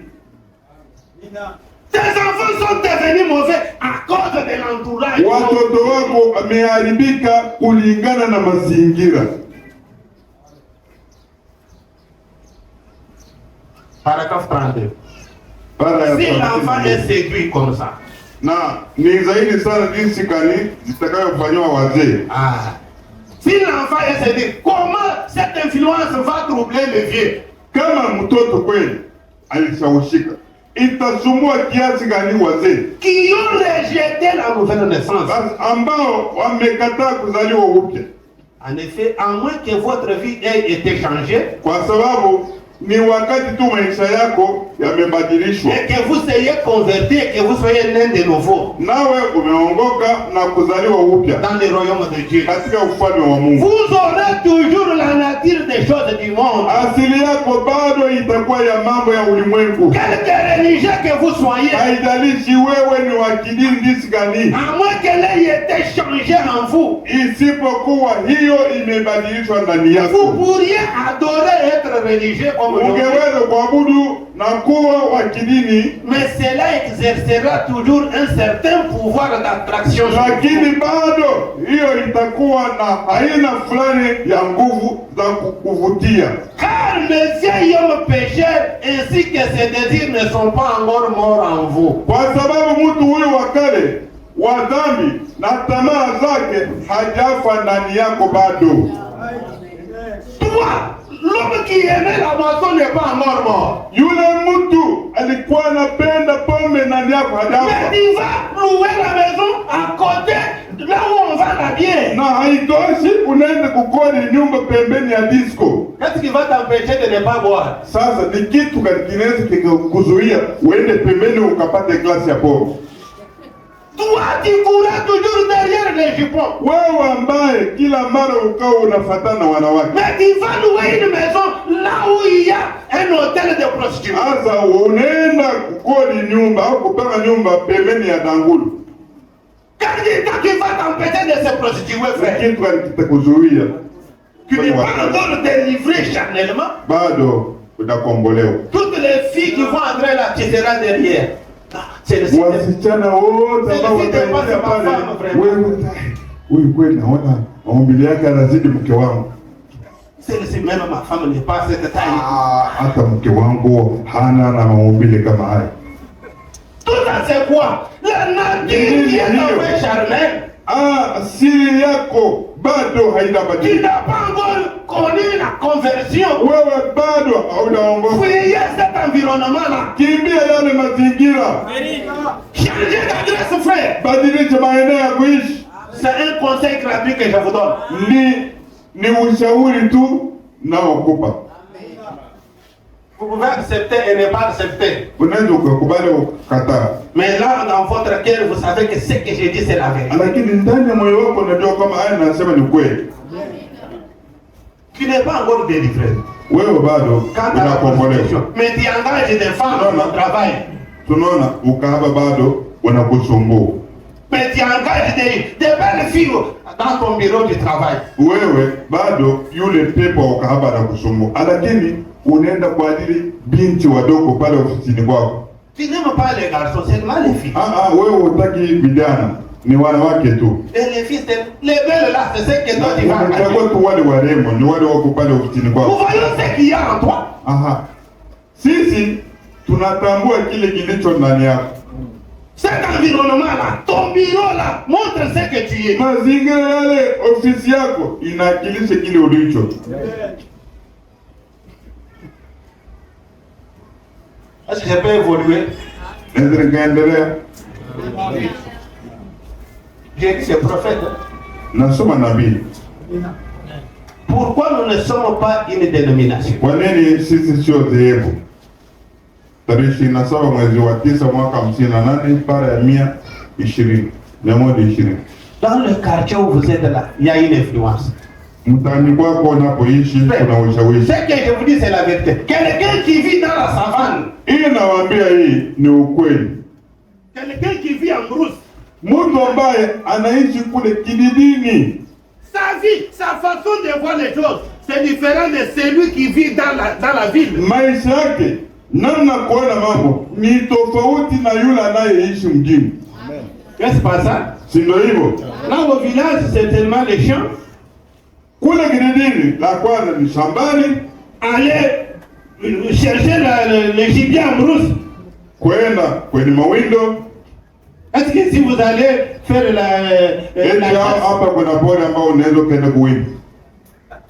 Celui qui vit dans la vallée n'a pas la même vision qu'avec celui qui vit sur une autre montagne. Yule anayeishi bondeni hana na maisha kama yule anayeishi kule juu.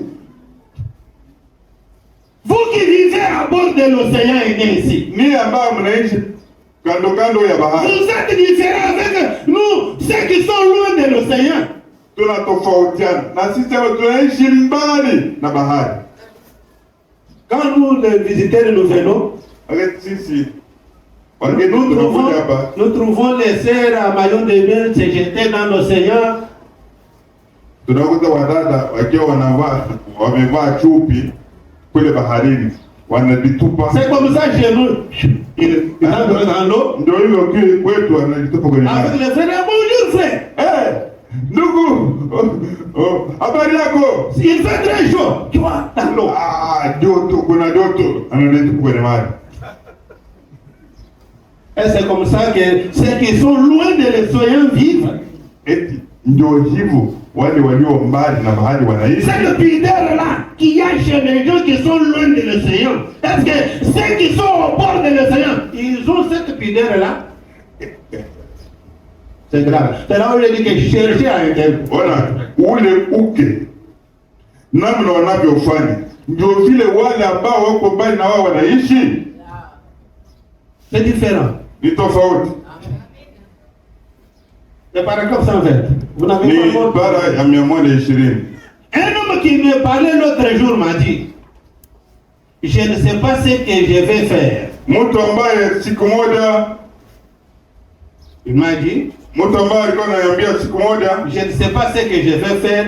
Sijui kile niweza nikafanya. J'avais un garçon bon et honnête. Sijui nifanye nini, nilikuwa na mvulana mzuri, mwaminifu. Et ce dernier se met à prendre tout sur quoi et il peut mettre la main, je ne sais pas sur quoi. Na mvulana huyo amefikia ambapo yeye huchukua kile anachogusa. Nikasema, kwa nini? Tout ce qu'il voit, il vole. Chochote alikuwa anaona, alikuwa anaiba. Mais il était un bon gars au départ. Alikuwa kijana mzuri sana pa kwanza. Je ne sais pas ce qui est arrivé à mon enfant. Sielewi kile kilicho. Tout ce qu'il voit, il met la main. Chochote anaona anaiba. J'ai dit pourquoi? Nikasema kwa nini? C'est qu'il fréquente un voleur. Yeye anashirikiana na mwizi. Hein? Est-ce qu'il fréquente un voleur? Eti anashirikiana na mwizi. Si vous fréquentez un voleur, vous deviendrez un voleur vous-même. Ukiambatana na mtu ambaye ni mwizi, utakuwa mwizi wewe mwenyewe. C'est ça là-bas? Ndio. Ma vieille maman qui venait de Kentucky avait l'habitude de me dire, mama yangu mpendo wa Kentucky kila mara alisema, si tu dors avec un chien qui a des pistes, tu te réveilleras avec des pistes. Ukilala na mbwa aliye na viroboti, utaamka na viroboti. N'est-ce pas ça? Utaamka na viroboti pia. Si vous prenez une femme de mauvaise vie et que vous la mettez avec un bon garçon décent, ukimchukua mwanamke ambaye hafai na kumwacha msichana ananini na umweke pamoja na mvulana mzuri, bientôt vous verrez qu'il est aussi corrompu qu'un petit chien. mwenye adabu, na muda si muda mtajua yeye ni mchafu kama kitoto cha mbwa. Vice versa. Ndio hivyo. On vous connaît par votre compagnie. Wanakutambua kwa kampani ulionayo. Séparez-vous, sortez du milieu d'eux. Tengana nao, toka miongoni mwenu. Tokeni katika yao. Séparez-vous d'eux. Sortez du milieu d'eux. Tokeni katika yao. Un bon garçon qui ne volait pas, Mtoto ambaye kwa haibi, qui commence à voler, akaanza kuiba. il marchait avec un voleur. Toi, papa, tu ne Alikuwa savais pas. anatembea na mwizi, na wewe hapa ujui. C'est pourquoi il a commencé à voler. Ndio maana akaanza kuiba. L'environnement que ton enfant vit là-bas, Mazingira ambaye mtoto wako alikuwa anaishi, unaona yale anayofanya. c'est pour cette raison-là que nous avons la délinquance juvénile. Ndio kwa maana hiyo tuna watoto chokola. Ce n'est même pas notre fille qui s'est transmise en eux. Ils ont adopté cela dans l'environnement. Sio hata sisi tuliowaambukiza maisha yetu, lakini wamekutana na haya maisha katika mazingira walikuwa wanaishi. Et l'environnement a suivi leur vie. Na mazingira ya karibu maisha yao. Et nous devenons coupables. Na hapo moja kwa moja sisi tuna hatia. L'environnement où vous êtes. Mazingira ambayo où vous êtes là. Mtaa. Montre ce que vous aimez. Nionyeshe kile unapenda. Amen. Le baptême du Saint-Esprit, le message. Ujumbe, ubatizo wa Roho Mtakatifu wa tarehe 28 mwezi wa 9 mwaka 58 asubuhi, para ya 101. Para 401 et 102. Para 101. Là, je vais lire, je ne vais pas avoir de problème. Hapa nasoma tu, sitaki kupata shida. Oh, il est venu nous troubler, il est venu nous insulter. Anakuwa kutusumbua, anakuwa kututukana. Non, papa, j'ai dit les messagers que vous croyez là. Hapana mzee, mimi nasoma mjumbe yule ambaye mnamwamini. Est-ce que vous croyez le prophète Branham? Eti mnaamini nabii Branham? Ok. Écoutez ce que Branham dit. Le paragraphe 101 et 104 pour gagner du temps. Roho Mtakatifu tarehe 28 mwezi wa 9 mwaka 58 asubuhi, para 101 hadi 100. Tutaruka kusoma 104. Alors, cette jeune génération-ci, que l'on voit partout, vivant et tout le reste. Na kisha kizazi hiki cha vijana, okay, wakikimbia huko na huko, wakivuta sigara, wakinywa pombe, okay, na kila kitu. Comment pouvez-vous espérer l'existence d'une autre génération? Unatarajia kizazi kingine kiweje? La raison pour laquelle nous avons le péché avec la délinquance juvénile aujourd'hui, sababu ya sisi kuwa na dhambi, uasi wa watoto sasa, la raison pour laquelle les petites filles et les petits garçons sortent dans la rue, sababu ya sisi kuwa na wasichana wadogo mitaani, c'est parce que leur mère et leur père ont fait ce qu'ils ont fait à l'âge de 13 ans. Na wavulana wadogo ni kwa sababu mama na baba zao walifanya walichofanya katika wakati wao uliopita. C'est Branham, hein? Ni Branham.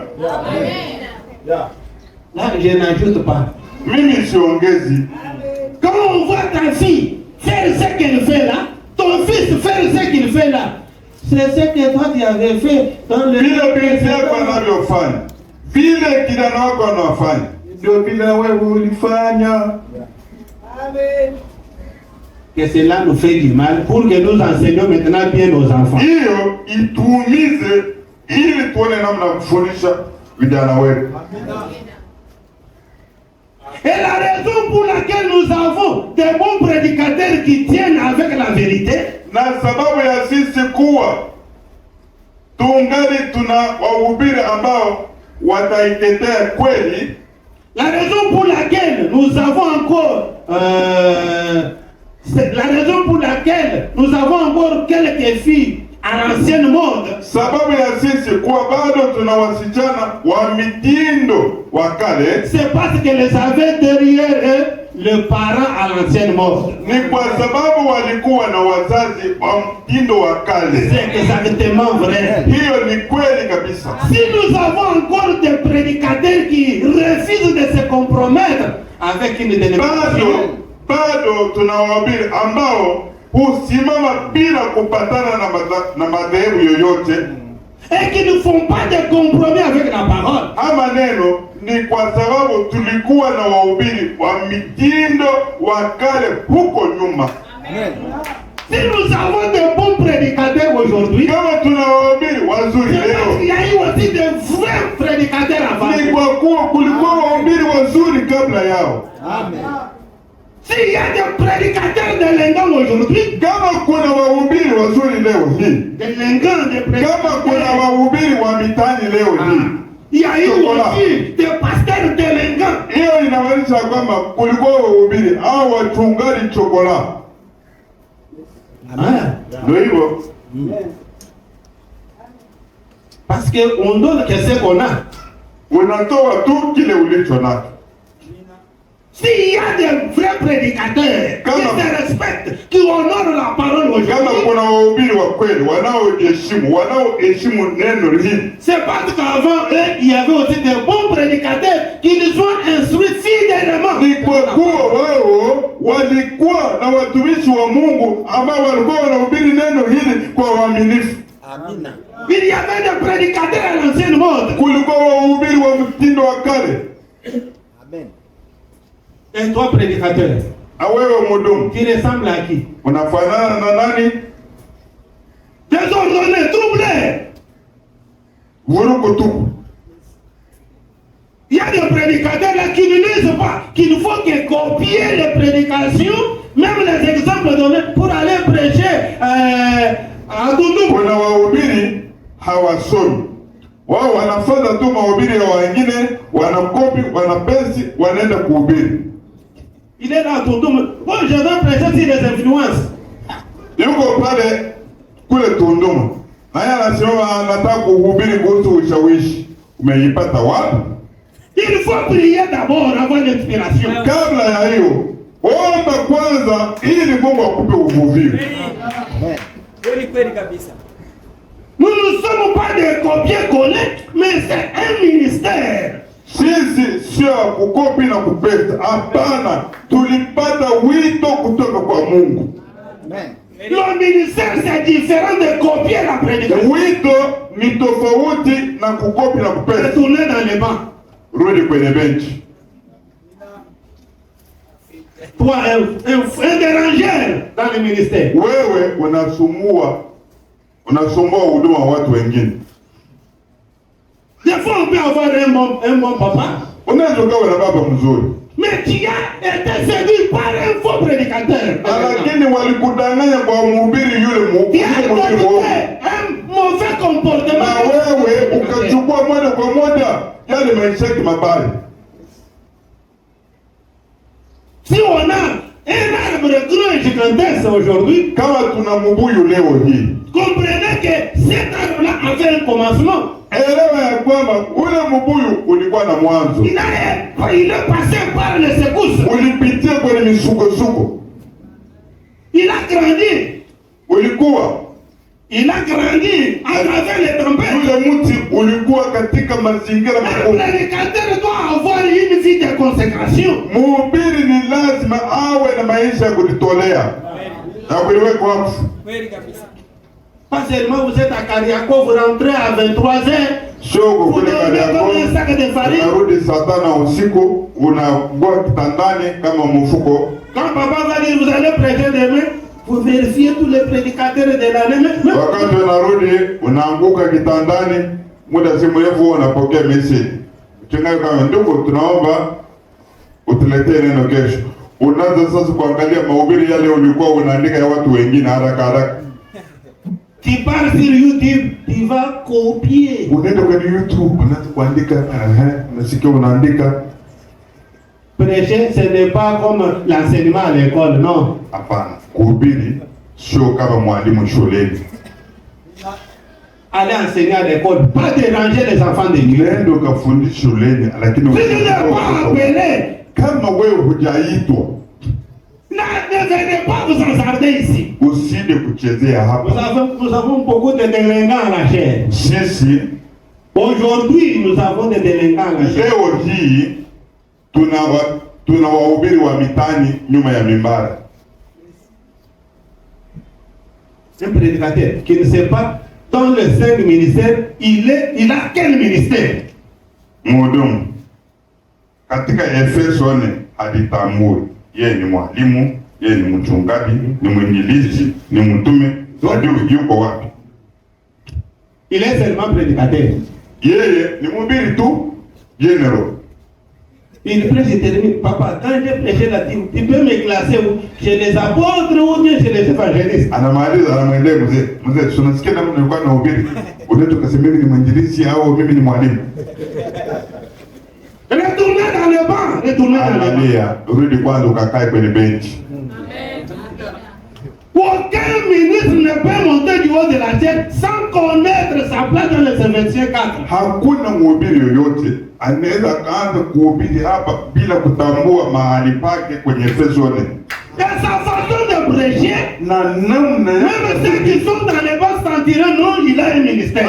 hata wakati anahubiri hapa, wale waliokaa kwenye benchi watahisi tu huyu namna anavyohubiri ni mtu fulani. Amen. Tout ça c'est quoi? Il a vécu dans un bon environnement avec Hiyo un prédicateur. aliishi katika mazingira ambayo alikuwa na mhubiri mzuri au mchungaji mzuri aliyelea huduma wake.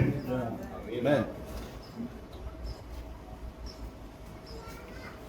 Je peux ajouter? Naweza nikaongeza Hein? C'est grave. ni hata Parce que pour prêcher, tu dois d'abord toi-même être fidèlement enseigné. ili uhubiri kwanza wewe mwenyewe ibidi uwe umefunzwa vizuri, Tu sois fidèlement enseigné par un uwe pasteur. umefunzwa kwa uaminifu kwa mchungaji. Amen. C'est ça? Sio hivyo? Quel est ce professeur-là qui va enseigner la mathématique que lui n'a pas appris à l'université ni à l'école? Ni profesa gani ambaye anaweza kufundisha hesabu na hiyo hesabu yeye hajawahi kufundishwa? Inawezekana? Et ça peut aller? Inawezekana? Toi, tu as quel ministère? Wewe huduma wako ni upi? Je dis que les doigts et là-bas, l'autre doigt ici à la chair. Nilisema hivi, kidole kwenye washirika, kidole gumba kwangu. Oh, je suis prédicateur, je suis prédicateur. Mimi ni mhubiri. Oh, je l'ai fait. Nina moto. Est-ce qu'il y a la brousse que tu vas brûler ici? Eti kuna pole hapa la wewe kuchoma Avec ton feu là. na ule moto wako. Oh, je l'ai fait. Tu vas brûler qui? Nina moto, unataka kumchoma nani? Est-ce qu'il y a la viande ici que tu vas brûler? Eti kuna nyama hapa ambayo unataka kuchoma. Vérifiez tous les hommes de Dieu. Même frère Branham, Chunguza watumishi wote wa Mungu. Hata Nabii il Branham était appelé comme prophète. aliitwa kama nabii, Mais Dieu lui a dit, fais d'abord l'œuvre d'un évangéliste. lakini Mungu alimwambia hivi, fanya kwanza kazi kama mwinjilisti, Parce que le temps viendra où les gens ne supporteront pas la doctrine. kwa kuwa wakati utakuja ambao watu hawatavumilia fundisho la kweli. Fais d'abord l'œuvre d'un évangéliste. Fanya kwanza kama mwinjilisti. Et toi, tu es évangéliste, Hasa wewe sio mwinjilisti, sio ni mwalimu, pasteur, sio ni mchungaji, apôtre. sio mtume. C'est pourquoi vous embrouillez les choses. Ndio maana unachanganya watu. Si vous lisez dans l'exposé de cet âge, Ukisoma nyakati saba za kanisa la page 156, paragraphe 2, Frère Branham en parle. kwenye kizazi cha kanisa cha Smyrna, mahali fulani. Ok, ça va. Frère Branham en parle de cela. Nabii wetu anaongelea kuhusu jambo hili. Je vais aller vite. Taenda haraka. Est-ce que nous marchons ensemble? Tuko pamoja? Qui veut que je continue? Nataka nihakikishe ni wangapi wanasema niendelee. Ça va. Qui seront patients quand je vais continuer? Ni wanani watanivumilia nikiendelea? Est-ce que Dieu vous bénisse? Bwana wabariki. Saluez-vous d'abord, saluez votre sœur et votre frère. Msalimie kwanza ndugu, msalimie kwanza dada. Hata wengine wanaanza kusinzia. Faites déjà. Hapana joto. Ça a beaucoup chauffé aujourd'hui. C'est le chef du Wewe ulichemka leo sana, uliwacha moto. Amen. Amen.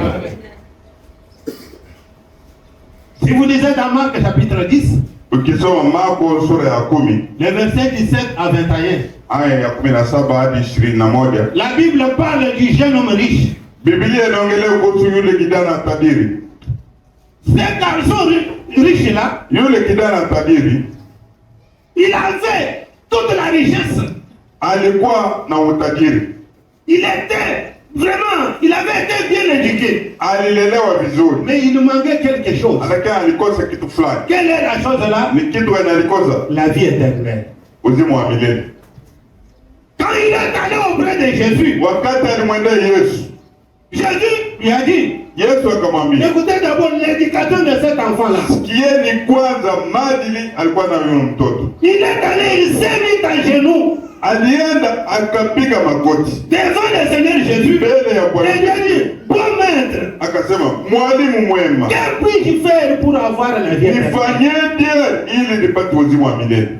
Est-ce que ton fils peut le faire? Evo, mtoto wako anaweza akafanya hivyo?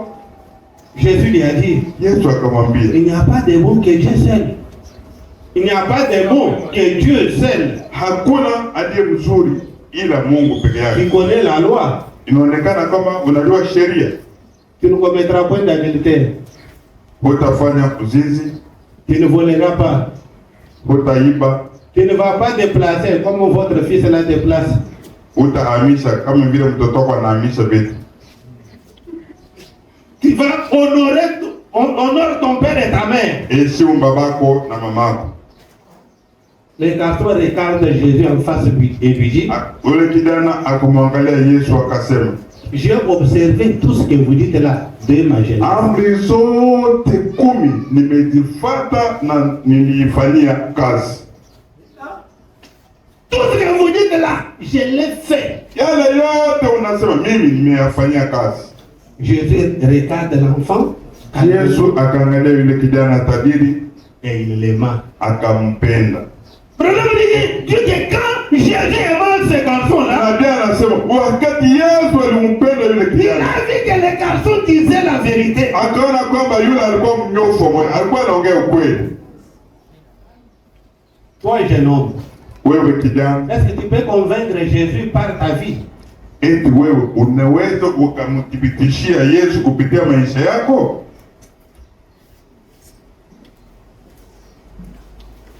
Il était un jeune homme, mais tout ce qu'il avait là, l'environnement lui avait donné une meilleure éducation. Alikuwa kijana, lakini yote alikuwa nayo aliyapata kwenye mazingira yale alikuwa anaishi. Amen. Amen. Mais il lui manquait seulement la vie éternelle. Alikosa tu uzima wa milele. Quand Jésus a touché maintenant à ses richesses, c'est là où il s'est rétracté. Wakati Yesu aligusa kwenye mali yake, ndio hapo ile kijana sasa akarudi nyuma. Amen. Amen. Mais les garçons d'aujourd'hui, Vijana wa leo est-ce qu'ils peuvent convaincre leur pasteur ici? eti wanaweza wakamconvince mchungaji wao huyu? Vous venez seulement comme ça chez notre papa. Wanakwenda tu kwa mzee wetu, Vous êtes l'enfant de tel? wewe ni mtoto fulani. Oui, papa. Ndiyo mzee, Je vais me marier. nataka kuoa. Tu veux te marier à qui? Unataka kuoa nani? À telle sœur. Yule dada. Dada yule, Et papa dit, Est-ce que vous connaissez comment on doit se marier? Na mchungaji anamuuliza, je, unajua utaratibu wa kuoana?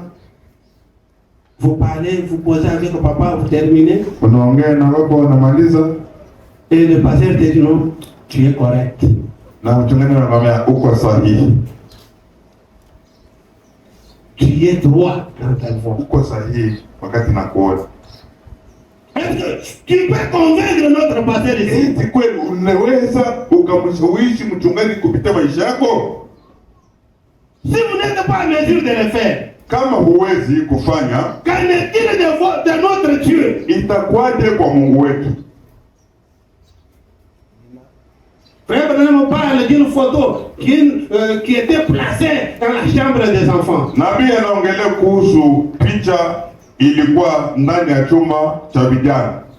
Où il y avait un navire marchand qui roulait sur une mer tout Na séquente. hiyo picha ilikuwa na meli ikiwa imesimama juu ya maji. Ça, ce n'est même pas vous expliquer parce que vous voyez les bateaux chaque jour. Là, je nous. Hiyo siwezi hata kwa kuongea mengi kwa kuwa ni Mungu hapa Dar es Salaam huko bandarini mnaona meli kila siku. Ces enfants-là avaient une image comme celle de Jésus. Sasa wale watoto walikuwa na picha ya meli ndani ya chumba chao kama hivi tunaona Ils hivi. étaient 5 de petits garçons. Walikuwa watano, walikuwa wanalala chumba kimoja. Chaque matin, ils se réveillaient, ils voyaient la photo. Wakiamka asubuhi walikuwa wanaona hiyo meli. Picha ya meli, wanaenda shuleni. Les soirs avant de dormir, ils regardaient la photo. Wanarudi kabla ya kulala wanaona hiyo picha ya meli. Le premier garçon, quand il a grandi, Kaka yao wa kwanza on l'a vu déjà dans la marine. akawa baharia.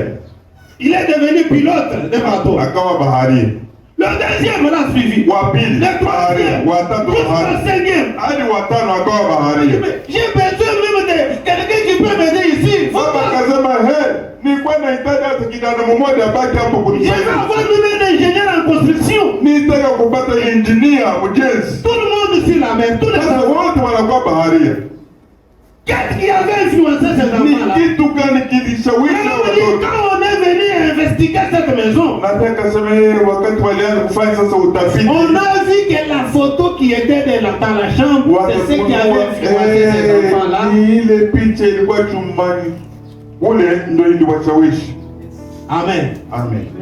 Si la photo d'un navire dans une maison a envoûté tous les garçons qui sont devenus des marins, Kama picha ya meli inaweza ikashawishi vijana wote wakawa baharia. que devrait faire la photo du Seigneur Jésus-Christ dans la chambre des Sasa enfants? picha ya Bwana wetu Yesu Kristo ingefanyaje ndani ya kile chumba? Est-ce que dans la chambre des enfants il y a l'une de ces images? Ndani ya chumba cha watoto wako kuna mmoja wa picha hii, Qu'est-ce qu'il voit? wanaona nini? Qu'est-ce qu'il est l'influence? Ni kitu gani kinachowashawishi? Amen. Amen. Je vais aller vite pour terminer maintenant. Nakimbia ili nimalize mapema. Vous savez qu'un frère m'a dit, Najua nabii anasema hivi, nous les parents, nous avons une grande responsabilité vis-à-vis de nos enfants. sisi wazazi tuna wajibu mkubwa kwa watoto wetu. La façon dont nous élevons nos enfants, Namna tunaowalea, c'est que nous mettons devant eux la kile influence tunaweka de leur mbele vie. yao kinashawishi maisha yao. C'est pour cette raison-là, dans la Bible, Ndio kwa sababu hiyo ndani ya Biblia Job donnait les sacrifices pour ses enfants. Il donnait les sacrifices à Dieu. Ayubu alikuwa anatoa sadaka kwa ajili ya watoto wake. Job donnait des offrandes pour ses enfants. Ayubu alikuwa anatoa sadaka kwa ajili ya watoto wake. Seigneur, Bwana, peut-être Jonathan, quand il est sorti, il est allé pécher. Commettre le péché. Jonathan kula alienda alitenda dhambi. Voilà mon offrande. Angalia sadaka yangu Au nom hii de Jonathan. kwa ajili la Jonathan. Voilà l'offrande pour Angèle. Angalia sadaka hii hapa kwa ajili ya Angel wangu. Prends cette offrande pour ma fille d'elle. Chukua sadaka hii kwa ajili ya bibi Je wangu. vous priais pour ses enfants Alikuwa anaombea watoto et wake donnez les offrandes. na alikuwa anatoa sadaka. Qu'est-ce que vous donnez? Wewe unatoa nini? Depuis que tu as ces enfants-là, Tangu Mungu akujalie upate wale watoto, quelle Quelle offrande que tu as donnée à Dieu comme remerciement? sadaka gani ambayo ushawahi kumtolea Mungu kwa shukrani? Même si la fille fait s'est déroutée du chemin, Dieu peut-il le ramener sur base de quoi? Hata kama yule mtoto alienda Kongo, Mungu anaweza kashawishika vipi kumrudisha yule mtoto? Parce qu'il n'a aucun souvenir venant de Kana Dieu. na kumbukumbu yoyote ya kwako. Vous avez des enfants? Una watoto? Vous voyez comme si c'était des bananes que Dieu t'a donné? Unaona ni kama Mungu alikupa mgomba ya ndizi. Vous ne priez pas pour eux? Waombeni. Vous ne donnez pas vraiment une offrande pour les enfants? Toa sadaka ya shukrani kwa Mungu.